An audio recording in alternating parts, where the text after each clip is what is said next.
ಸುರಪುರ ತಾಲೂಕಿನ ಶಾಂತಪುರ ಬಳಿ ಸಂಭವಿಸಿದ ಭೀಕರ ರಸ್ತೆ ಅಪಘಾತದ ಬಗ್ಗೆ ಶಾಸಕ ವೇಣುಗೋಪಾಲ್ ನಾಯ್ಕ್ ಅವರು ಸಂತಾಪ ಸೂಚಿಸಿದ್ದಾರೆ. ಮೃತಪಟ್ಟವರ ಆತ್ಮಕ್ಕೆ ಶಾಂತಿ ಸಿಗಲಿ, ನೋವನ್ನು ತಡೆದುಕೊಳ್ಳುವ ಶಕ್ತಿ ಕುಟುಂಬಕ್ಕೆ ಆ ದೇವರು ಕರುಣಿಸಲಿ ಎಂದು ಪ್ರಾರ್ಥಿಸಿದ ಅವರು, ಬೀದರ್ ಶ್ರೀರಂಗಪಟ್ಟಣ ರಾಷ್ಟ್ರೀಯ ರಸ್ತೆಯಲ್ಲಿ ಅಪಘಾತಗಳು ಸರ್ವೇ ಸಾಮಾನ್ಯವಾಗಿವೆ. ಈ ಕುರಿತು ಈ ಹಿಂದೆ ನಾನು ರಾಜ್ಯ ಹೆದ್ದಾರಿ ನಿಗಮಕ್ಕೆ ಪತ್ರ ಬರೆದು ಅಧಿಕಾರಿಗಳ ಸಭೆ ಕರೆದು ರಸ್ತೆ ಅಗಲೀಕರಣ ಮತ್ತು ರಸ್ತೆ ಅಭಿವೃದ್ಧಿಗೆ ಒತ್ತಾಯಿಸಿದ್ದೇನೆ. ಆದರೂ ಕೂಡ ಕೇಂದ್ರ ಸರ್ಕಾರ ಈ ರಸ್ತೆ ಅಭಿವೃದ್ಧಿಗೆ ಪ್ರಾಧಾನ್ಯತೆ ನೀಡಿದ ಹಿನ್ನೆಲೆಯಲ್ಲಿ ರಸ್ತೆ ಅಭಿವೃದ್ಧಿಯಾಗದೆ ಅಪಘಾತಗಳು ಪದೇ ಪದೇ ಸಂಭವಿಸಿ ದುರಂತಕ್ಕೆ ಕಾರಣವಾಗ್ತಾ ಇದೆ. ಈ ರಸ್ತೆಯಲ್ಲಿ ಸಂಚರಿಸುವವರು ಜೀವ ಭಯದಲ್ಲಿ ಓಡಾಡುವ ಪರಿಸ್ಥಿತಿ ನಿರ್ಮಾಣವಾಗಿದೆ.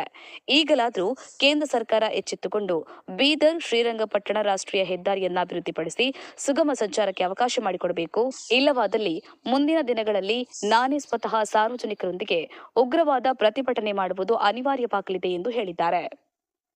ಮಲ್ಲಿಕಾರ್ಜುನ್ ಛಲವಾದಿ, ರಾಜನಕೋಳೂರು, ಹುಣಸಗಿ.